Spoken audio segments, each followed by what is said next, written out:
ఓం శాంతి. మురళీ తారీఖు సెప్టెంబర్ 22, 2024. ఆదివారం. అవ్యక్త బాప్దాదా గారి రివైజ్ మురళి, రివైజ్ డేట్ జనవరి 18, 2002. అవ్యక్త బాప్దాదా గారి మహావాక్యాలు. స్నేహం యొక్క శక్తి ద్వారా సమర్థంగా అవ్వండి. ఆత్మలందరికీ సుఖశాంతుల దోసిలినివ్వండి. ఈరోజు సమర్థుడైన తండ్రి తన స్మృతి స్వరూప సమర్థ స్వరూప పిల్లలను కలుసుకునేందుకొచ్చారు. ఈరోజు విశేషంగా నలువైపులా ఉన్న పిల్లల్లో స్నేహం యొక్క అల తేలియాడుతూ ఉంది. విశేషంగా బ్రహ్మాబాబా స్నేహం యొక్క స్మృతులలో ఇమిడిపోయి ఉన్నారు. ఈ స్నేహం అనేది ప్రతి పుత్రునికి ఈ జీవితానికి లభించిన వరదానం. పరమాత్మ స్నేహమే మీ అందరికీ కొత్త జీవితాన్నిచ్చింది. ఈ స్నేహ శక్తియే ప్రతి పుత్రుణ్ణి తండ్రి వారిగా చేసింది. ఈ స్నేహ శక్తి అన్నిటినీ సహజం చేసేస్తుంది. స్నేహంలో ఇమిడిపోయినప్పుడు ఎలాంటి పరిస్థితినైనా సహజంగా అనుభవం చేసుకుంటారు.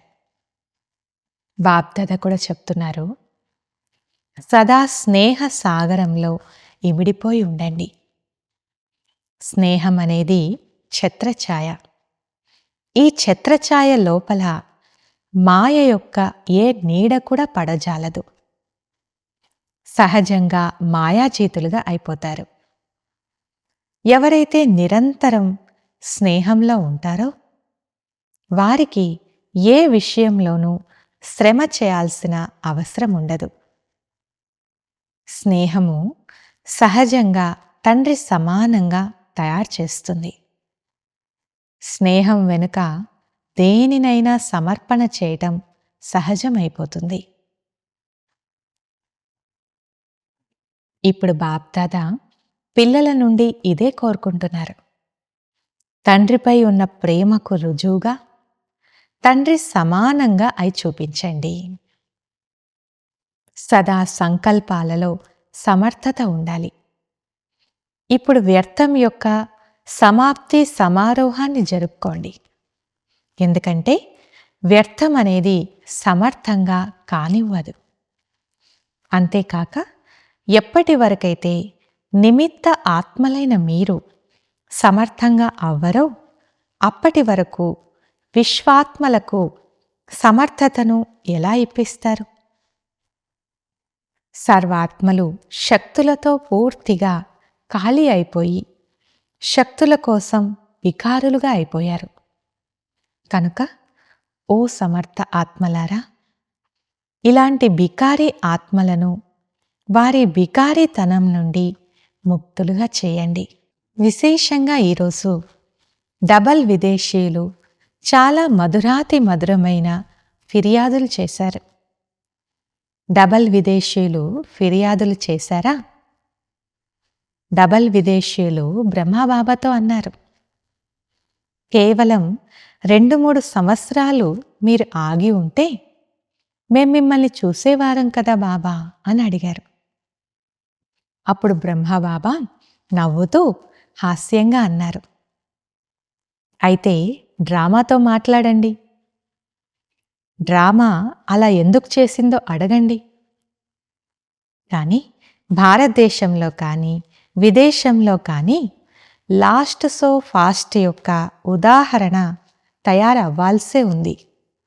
కనుక ఇప్పుడు లాస్ట్ సో ఫాస్ట్కు ప్రత్యక్ష రుజువును చూపించండి.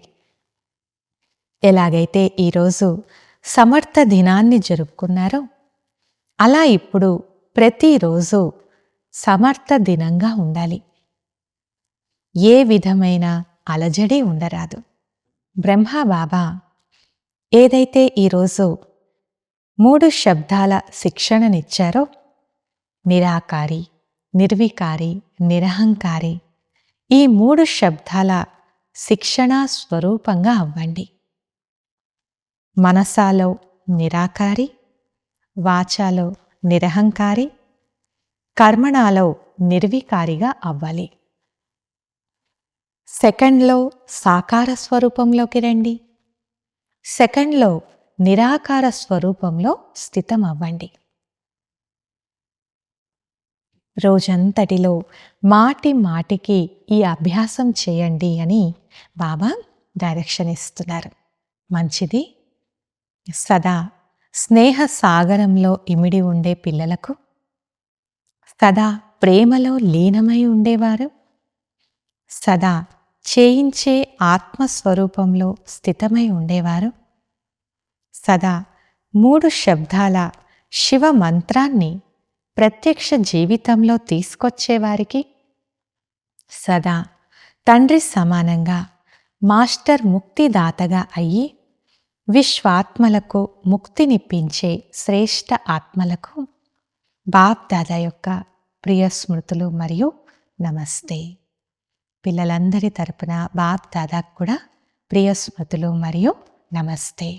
వరదానము: దృఢతా శక్తి ద్వారా సఫలతను ప్రాప్తి చేసుకునే త్రికాలదర్శి ఆసనధారి భవ. వివరణ: దృఢతా శక్తి అనేది శ్రేష్టమైన శక్తి. ఇది సోమరితనము లేక నిర్లక్ష్యపు శక్తిని సహజంగా పరివర్తన చేసేస్తుంది.